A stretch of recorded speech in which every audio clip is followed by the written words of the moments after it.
Hi, everyone. It is the first day of our spring recess, and I wanted to take a few minutes to present a little 10-minute talk on the nature of group writing. And I'm beginning kind of slowly because I'm gathering my thoughts and trying to decide exactly the way I want to present this, because the thing is that group writing or team writing is of utmost importance in professional life. I think in today's workforce, there's probably nothing more important. And the reasons for that are really complicated, and that's sort of why I'm pausing here. And I want to, as our course evolves, probe and present those reasons in all their complexity. It's one of my main goals in this course, that is to make sure that you really understand how important writing is in today's workforce, because this is one of these things that has happened relatively quickly. Obviously, writing has always been important. No one would ever say that it wasn't important in the past. But for many reasons and at many levels, that's become even more true. And so I really think that it's my responsibility to communicate that to you. Now, this admitted, I'm going to try to keep this little lesson as focused as I possibly can. And the reason for that is I realized two things, actually. That number one, that working in a group to produce a written document is never easy, number one. And number two, that even when you've had practice at this in an academic class, that's still not really the same as what it is to write something in a team or as a group at work. And because this class is meant to replicate real-world workforce situations as closely as possible, because we think that's what you need. And we think that will be extremely helpful to you. This assignment and the assignments that we're really doing between the innovation memo, this assignment, and later into the course, I think stay closer to real world writing assignments than most other classes. So it's really important that I work with you and I make things clear. Okay, so that took longer than I really wanted it to, but that's the framework or the frame for this video. The second point I wanted to make is one that I've already made, and I've already mentioned it, I don't know, 2 or 3 times, and that is in professional writing, basically nothing is done alone. As I said in an earlier video, I really have to scratch my head, and I really have to think about when I ever did something that was totally by myself. It's sort of a contradiction in terms, because by definition, at work, you're working with large groups of people and very complicated relationships on projects that are flowing type projects. I mean, very, very seldom do we have isolated, fragmentary situations at work. It's exactly the opposite. There's, work is a big flow.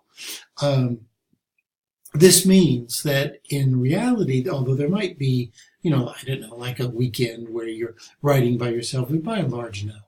Okay, so that means that something like this writing project is really important. And I've already discussed at length the difference between academic writing and professional writing. And while I will come back to that, I don't think I have to go into it so much right this second.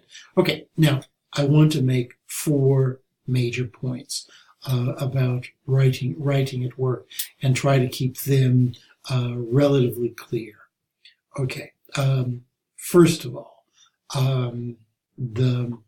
in professional writing, as important as the ability to formulate your ideas in words and compose something and present something and all those things one tends to do in a writing class, there's another level that is, if anything, more important, actually. And that's not exactly, it doesn't really directly, indirectly it has something to do with writing. And that is the building of relationships and the building of rapport amongst your coworkers. Now, because this is a writing class and it's not an internship, we can't exactly go into that so deeply. We can't really spend so much time on it. However, it is something that's very important to keep in mind. That is to say, whether it is your coworkers, your co-team members, your supervisors, their supervisors, or the variety of people who can possibly give you input or help at work, those relationships are really, really important.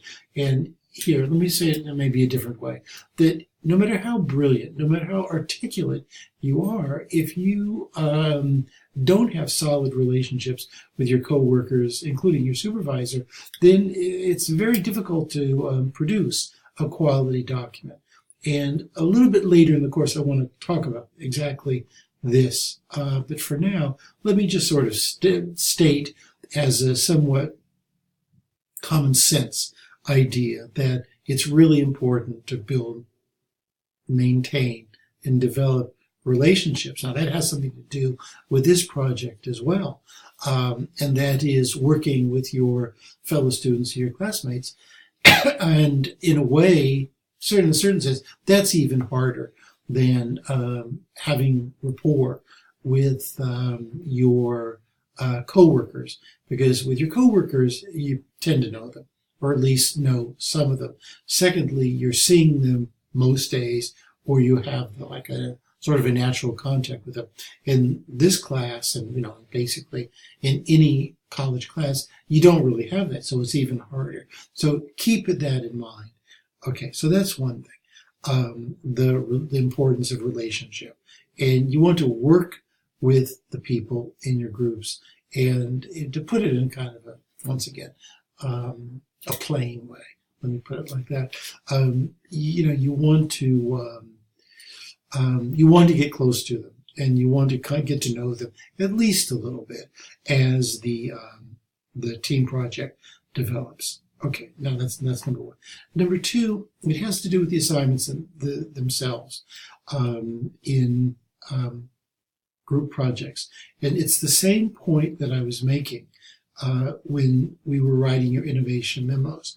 And this is a tremendous difference between academic and professional writing, as we were saying, to recapitulate a little bit.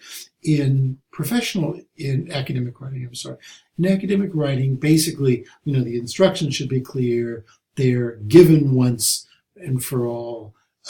Mostly there's little latitude and little variation as you prepare your term papers and your research papers and your whatever it is you're writing. Now, at work, it's exactly the opposite. And this is one of the things that, because this is sort of one of the things that I like about professional writing, I could talk to you for hours about this, but sort of for now, to keep everything sort of concise, let me just say that most of the time, the requirements in the instruction shift as you're writing. And I want you to keep that in mind as you're doing this project. So if things happen to kind of upset smooth sailing, in a certain sense, that's a good thing, because you learn how to adapt because of that. Now, let me just very, very briefly mention things that I've already mentioned. In fact, okay, what changes? Well, everything can change. Number one, the market or the requirements of your project might change. New events might occur. The stock market might go up and down. For one thing. Another thing is, one of the points that I'm making is it's really a misrepresentation to think that you just have one supervisor at work. I mean, think about that. Maybe that's the case if you're working in a very small unit or a small company. But basically, one has, in a corporation or even in a medium-sized business, I mean, you might have 6 or 7 or 8 supervisors. Sometimes there's a hierarchy there, sometimes there's not. Well, because of that situation, your instructions not only might change, they probably will change. Okay, so that's a second thing. A third thing here, which is also really important, and it's something I really want you to think about because it's a very important lesson in professional life in general and in professional writing in particular, that is your supervisor, that is the person who is creating the instructions for your project might change her mind. And this is another thing that I could talk about for days, literally, because it's the rule. It happens more than it doesn't happen. That is, the supervisor will give a group instructions on how to proceed, and then, 2 hours, 2 days, 2 months, whatever, will realize that for many different, usually good reasons, that the instructions have to be changed. Well, a certain kind of person, and we talked about this before, a certain kind of person will be driven crazy by that. I have many, many very intelligent coworkers and friends and colleagues who just hate this part of professional writing. Well, by some quirk of my own nature, I really like this, where, you get 2/3 of the way into the project and the supervisor says, oh, no, we can't do that. We have to do something else. Well, that's sort of when I feel as though I can really go into action. And the thing is, that takes practice, and it takes a sort of resolve and a thoughtfulness that does not come overnight. Okay, so that's another thing to keep in mind about group projects. That is to say, the supervisors might change their mind. Frankly, they almost always do. Okay. The fourth point that I want to make is that because of these things, because of market shifts, because of the multitude of supervisors, because of the hierarchy of supervisors, because of just human foibles, the final project is never going to be perfect. And that's one of the things that I think once again, that's a real contrast between academic and professional writing. That in academic writing, there's a kind of presupposition that is, it can be done, if not perfectly, at least extremely well. And once again, in my experience, although certainly one tries to, write a polished product, when one tries to write, a highly professional, very intelligent final product in a group or team project, the reality is that usually does not happen.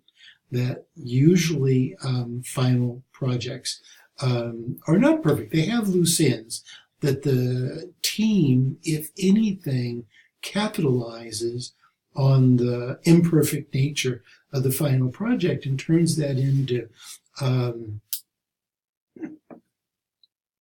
making the document itself more relevant and opening questions and probing territories and opening up pathways for innovation of many, many, many kinds. Okay, once again, in all of these situations, and all the 4 that I've mentioned, the key there's really 2 key things. First of all, to make a virtue of necessity. and see that that the shifting nature, the volatility, the